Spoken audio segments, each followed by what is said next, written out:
If you have ever wanted to sew your own fitted pair of jeans, this is the project for you. Today I'm walking you step by step through this free women's mid-rise skinny jeans sewing pattern from Tiana's closet. These jeans feature a classic mid-rise fit, a sleek leg, and all the traditional details you'd expect. Front pockets, back yoke, waistband, and that iconic option of denim top stitching. For my version, I'm using a dark indigo designer denim from Cali Fabrics with a whopping 25% horizontal stretch. That means we're getting that structured denim look with some serious comfort and recovery. And because no pair of handmade jeans is complete without a little bit of personality, I'm adding custom top stitching to the back pockets. I found a set of 20 free pocket designs from IAmPatterns, which I'll link in the description below. I picked my favorite and I'll show you how I transferred the design and stitched it to the back pockets for a signature ready-to-wear finish. If you're ready to level up your sewing skills and make some jeans that truly fit you comfortably, let's get started. Here is one of my back pocket pieces, and I've gone ahead and transferred my design onto the right side of the fabric. Using a design template that I printed out, I placed transfer paper between the fabric and the template and traced it with a tracing wheel. You can also trace the design provided on the pattern piece. Now I'm going to take it to my sewing machine, and using a triple straight stitch, I'll sew the design onto the fabric.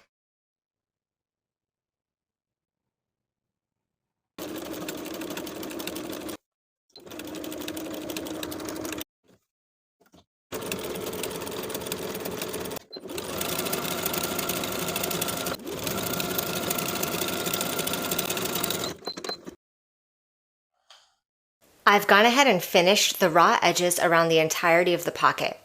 Now I'm going to take the top finished edge and fold it to the right side by 1/2 inch and pin those edges. Sew those side edges with a 3/8 inch seam allowance. Trim those top corners of the seam allowance and turn that top section right side out.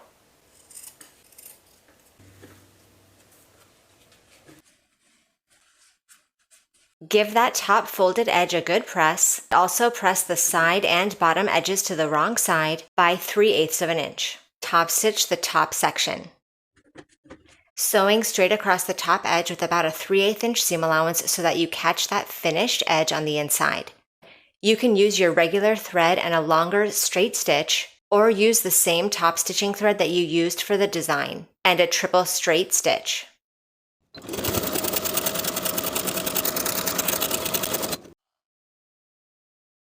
Place the wrong side of the pocket onto the right side of the back pant piece, aligning the top edge with the marking transferred from the pattern piece. Pin in place along the side and bottom edges. I'm going to edge stitch along the side and bottom edges, then I'll top stitch once more with about a 1/4 inch seam allowance all the way around the side and bottom edges.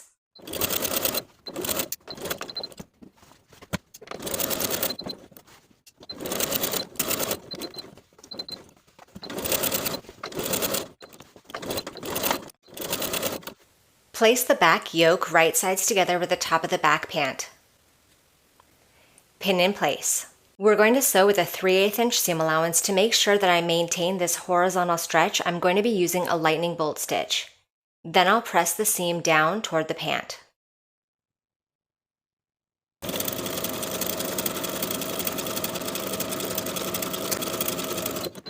I've pressed that yoke seam downward, and I also finished the raw edges together.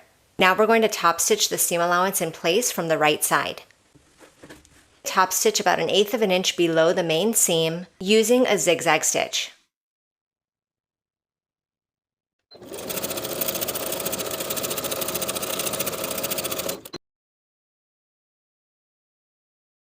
Repeat to create both back pant pieces. Place the front large pocket right sides together with the front pant piece. Pin along the pocket opening. Sew with a 3/8 inch seam allowance. Snip into the curves of the seam allowance. Then you'll turn the pocket to the inside, favoring the lining to the inside so you can't see it from the outside. Give that a press. Top stitch that curved edge with about an 1/8 inch seam allowance.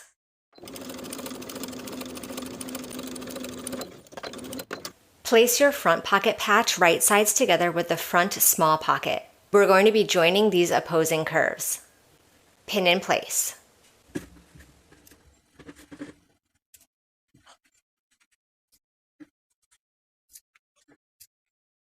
Sew this seam with a 3/8 inch seam allowance, finish the raw edges, press that seam down toward the small pocket, then top stitch to secure.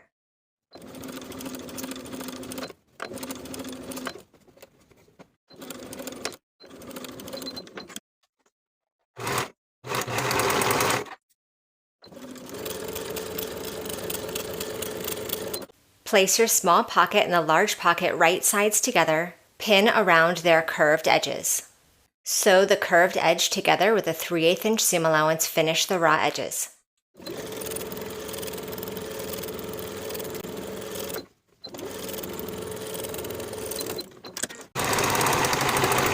Pin the top edge of the pocket and the side edge of the pocket to the front pant piece. Baste in place with about a 1/4 inch seam allowance.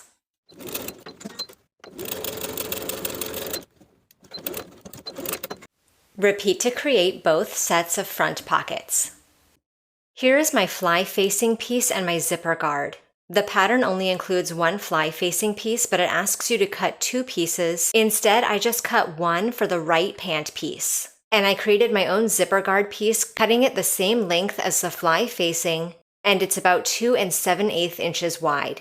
I've applied interfacing to the wrong side of the fly-facing piece, as well as to the wrong side of the zipper guard, just applying the interfacing to half. Finish the curved edge of the fly-facing.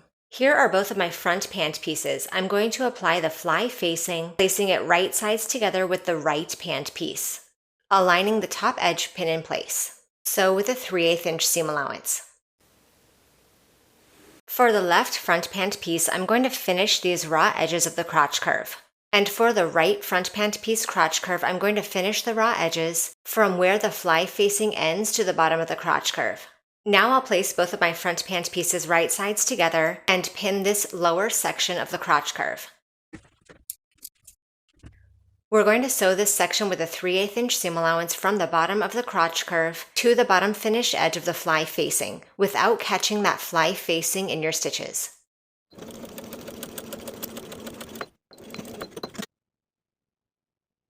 Turn the fly facing to the inside of the pant along the seam line.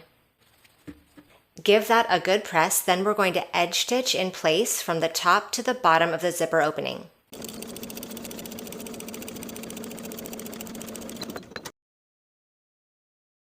For the left front pant piece, we're going to press those finished edges along that center front to the wrong side by about the width of your finishing stitches, so just shy of 3/8 of an inch. Fold your zipper guard piece in half the long way and sew the bottom edge. I'm going to sew with about an 1/8 inch seam allowance. Turn this piece right side out, poking out the corner. Give that a good press, and I've finished the raw edges for the open end. With the right side of the zipper facing you, we're going to place it underneath the folded edge of the front pant piece.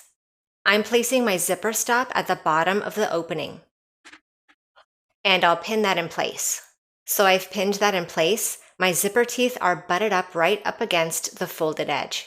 Place the zipper guard behind the zipper so that it lines up with those finishing stitches that are underneath the zipper.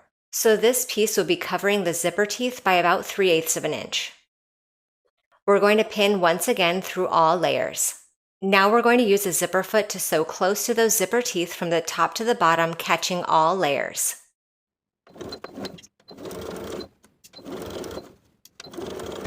Place the right front pant over the left so that that center front just covers the center left.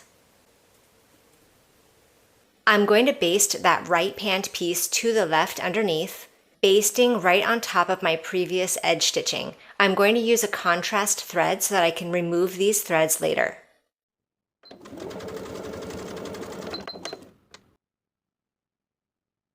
Now that this center front is basted in place, I'm going to turn this to the wrong side and pin my zipper guard out of the way. I'm also going to move my left front pant out of the way, just placing it underneath the opposite leg. We're going to sew the unsewn side of the zipper tape to the fly facing underneath. once close to the zipper teeth, then once about through the middle of the zipper tape.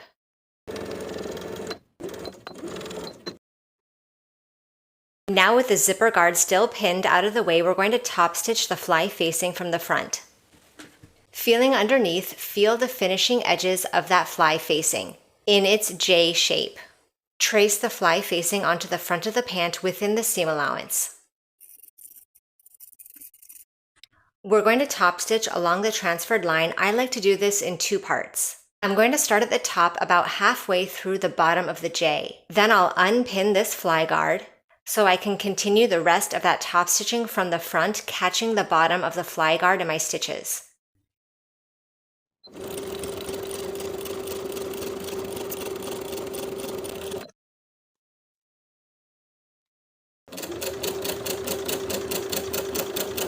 Remove the center basting stitches.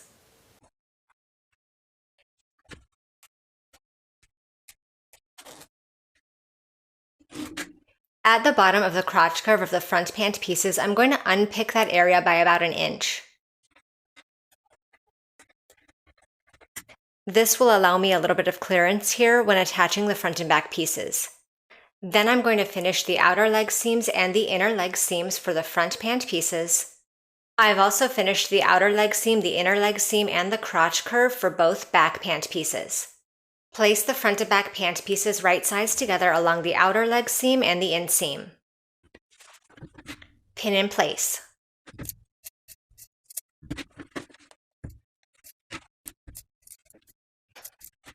Sew the outer leg seams and the inner leg seams with a 3/8 inch seam allowance. Press the seams toward the back.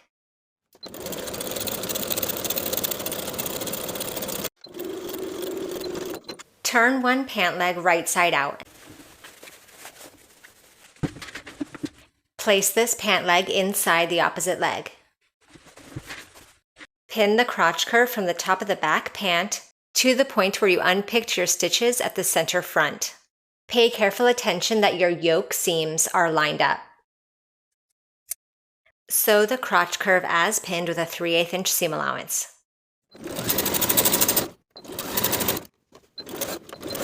Here are each of my waistband pieces, my back waistband, front waistband right, front waistband left. And I've interfaced each piece with knit interfacing to make sure that they maintain stretch. We're going to place the right and left waistband pieces right sides together with their corresponding back waistband piece so that we have 2 mirrored sets. Sew each of the side seams and press the seams open. Place these waistband pieces right sides together. Pin the outer and upper edges. Sew the side and upper edges with a 3/8 inch seam allowance. I'm going to be using a lightning bolt stitch.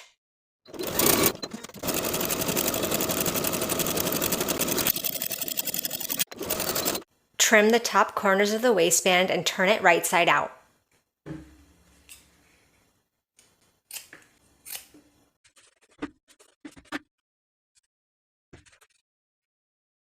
Give that a press. Then we'll place the waistband right sides together with the top of the pant. If your zipper extends beyond the top of the pant like mine does, open up your zipper and cut off the excess flush with the top of the pants.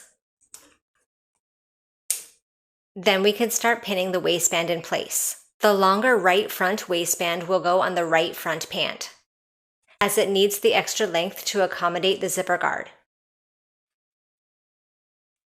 Align the center front finished edges of the waistband and the top of the pant and pin all the way around.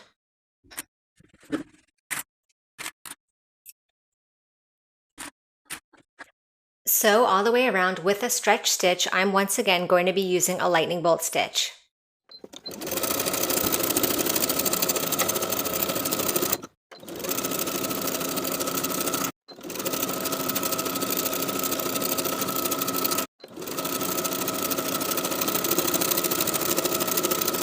The waistband is now attached, and I've also gone ahead and finished the raw edges all the way around. Open out the waistband away from the pant and press that seam allowance down toward the pant. This is optional, but to keep that seam allowance oriented down toward the pant, I'm going to top stitch with a zigzag stitch right underneath the main seam.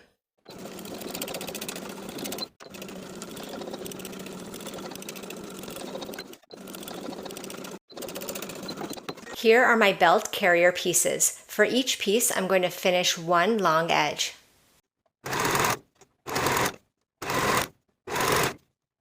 Then we're going to fold the raw edges to the wrong side in thirds. First, folding back the unfinished edge and covering it by the finished edge.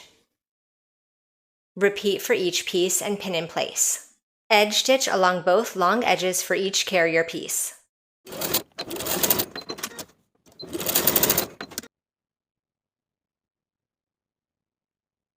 I'm going to use chalk to mark the placement of my belt loops along the top waistband. 2 belt loops will be placed along the inside edge of the pocket.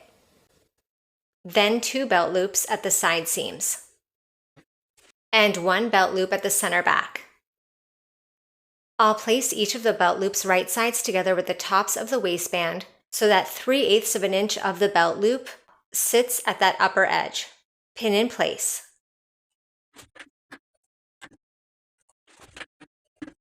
Sew each of the belt loops in place in line with the upper edge of the waistband.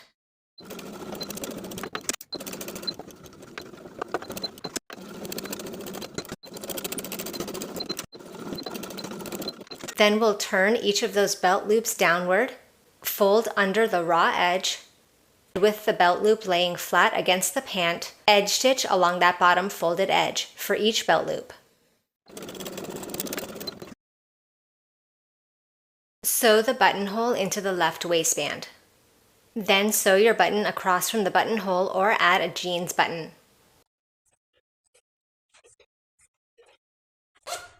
Now we can hem the bottoms of the pant legs. I've gone ahead and finished the raw edges along the bottoms of the legs. Now I'm going to fold the hem allowance to the inside by 1 inch, and I'm going to zigzag stitch close to my finishing stitches all the way around for both legs.